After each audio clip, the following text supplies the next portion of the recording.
Right, so basically what my project was to, I didn't want to do what everyone else did, which was biological and everything to do with the battered fish, and I twigged late on that I wanted to do technology, so I worked that in. Right. So, right, moving on from... I just want to start off with this, as I think there's a very good quote from David Attenborough saying that over 60% of our planet is covered by water and more than a mile deep. The deep sea is the largest habitat on Earth and is largely unexplored. More people have travelled into space than have travelled into the deep ocean realm. Now, I sort of swung that into my project saying that there is obviously that we need to be looking at what's actually in our seas, because from this quote, more people have been into space than have actually been to deep sea, so we need to sort that out, because it's really quite, compared to going to space, it's quite inexpensive, to go to the bottom of Mariana's Trench and things like that. So what I said is that I believe that there's a real need for developing cheaper ROVs, because at the moment the only one that is really commercially available to everyone is a video ray, which is on average £26,000. That's just standard, no bells, no whistles, just a thing. So really, like colleges, especially like R1 and many other universities and things, don't have £26,000 they can just throw out on one piece of equipment. It won't happen like that. So there is a need for it to be a lot cheaper. In pharma, obviously there's the real need for live data with the dredging business, and I won't go into that because people debate about that for years to come. But there is one of the applications that you can have that. Obviously the demand in the education sector, I know that Craig would probably want to go out there with an ROV and do some benthic stuff with his students, and obviously it's a key part of what needs to be done. So the solution, well, I took it upon myself to a lot of blood, sweat and tears making the ROV, which it's around £200 now, give or take. I haven't tallied it up just because I don't want that grief. I think that with more sort of development, it could be a viable alternative for education sectors and other organisations that don't have that much money, in order to actually get one of these bits of equipment and start doing. And it could be used for ongoing projects. Someone could use it in their project next year and be giving a talk about how they used ROVs to do benthic surveying. So, what is an ROV? So, an ROV doesn't just go to, it's not just a submersible. It's also, it just stands for anything. So you could have a boat, a helicopter, anything. It's basically a remotely operated vehicle. So, in the case of mine, it's a tethered underwater robot that allows the operator to remain in a relatively safe environment, and so you could take it down, crushing depth, and it wouldn't have an effect on you, because if you lose the equipment, in the end it's better than losing a life over it. So the vehicle itself comprises of a vehicle connected to a control circuit via an umbilical cord, which carries the live data feed and 2 power outlets for the motors.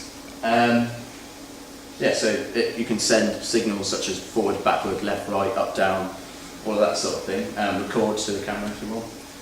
So, you might have seen it upstairs. This is the thing that me and my father fell over many times making.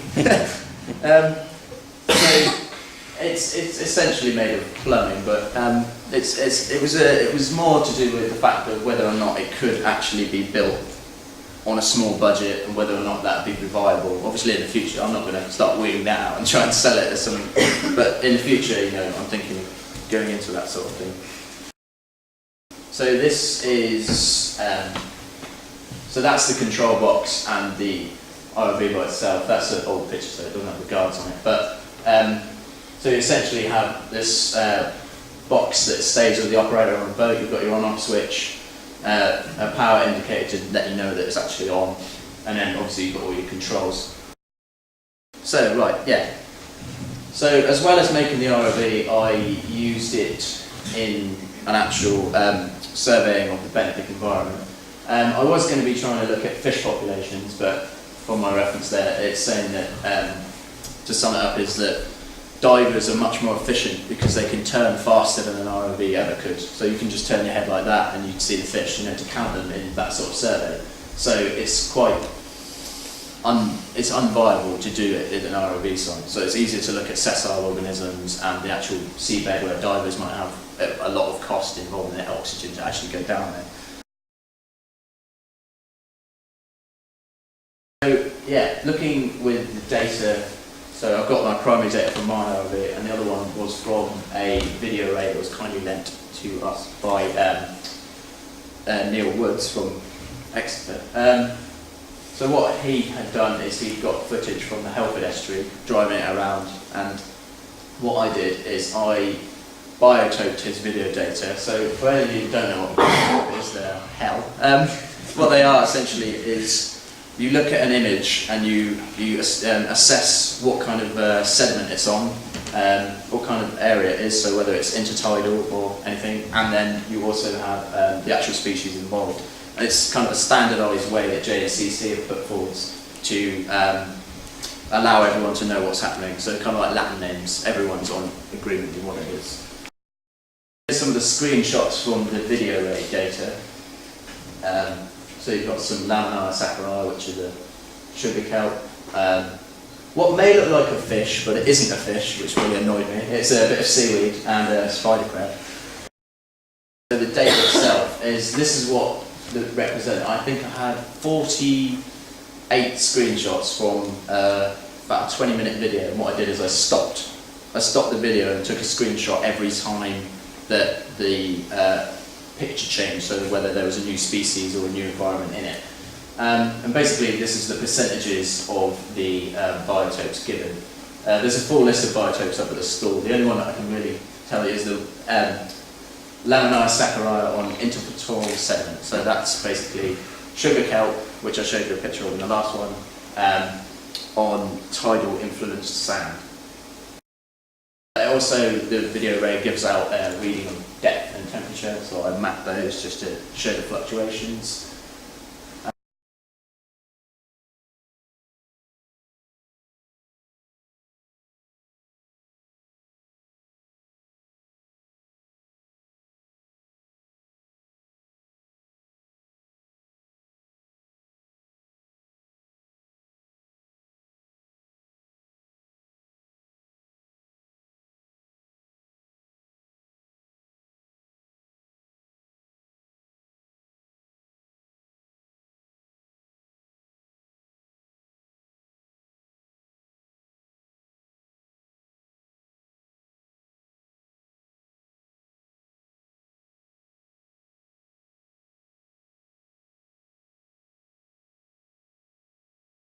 This is when I did my sea trial for it. The reason it scrolled about a bit is because the voltage was off a battery, so it's not a good source really. But it kind of shows that it worked. But the problem was, as you'll see in a second, it was very, very, very murky. And we dropped the commercially available one in there as well as a comparison, just to make sure that it wasn't mine playing up, that it really was that murky and you couldn't see anything. So it wasn't really a viable, wasn't a conclusive test to say much, but what we did gain from it is that the device itself is sea ready and could be applied. As I was saying, so the data from Sea Spy is what I dubbed mine as. So we got a successful sea trial out of it. However, the motors were, because obviously it was a prototype and it's not, I'm not expecting it to go out and do what I wanted to do first try. Unfortunately, it doesn't work like that, especially with technology, which I've learned is very, very cruel to you. So yeah, they weren't powerful enough, and the primary data was inconclusive. But yeah, so in conclusion, that I think that a viable prototype for the world of academia is not, it's definitely doable. It's not So it's not out of reach. So, you know, I think given a few more years and a couple more dollars, I think I might be able to come up with a good prototype for it. Yeah, working on a small budget, obviously, it can be done, but it's very difficult. Also, as part of my project working with Colin, is I bounced ideas off him probably nearly every day. Just looking at ways that we could present data. It's not so much to do with the IRB thing, it's just a way that we could present projects in the future. So I've got a mobile app, ebooks, I've got an iBook as well.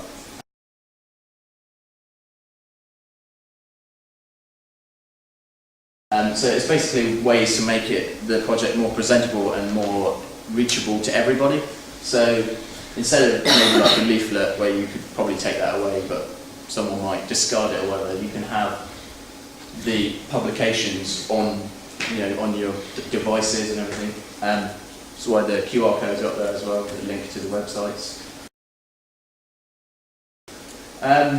So evaluation is basically that it's using ROVs to benefit Biotope Map is effective. It's already being done. I know a lot of companies do it already.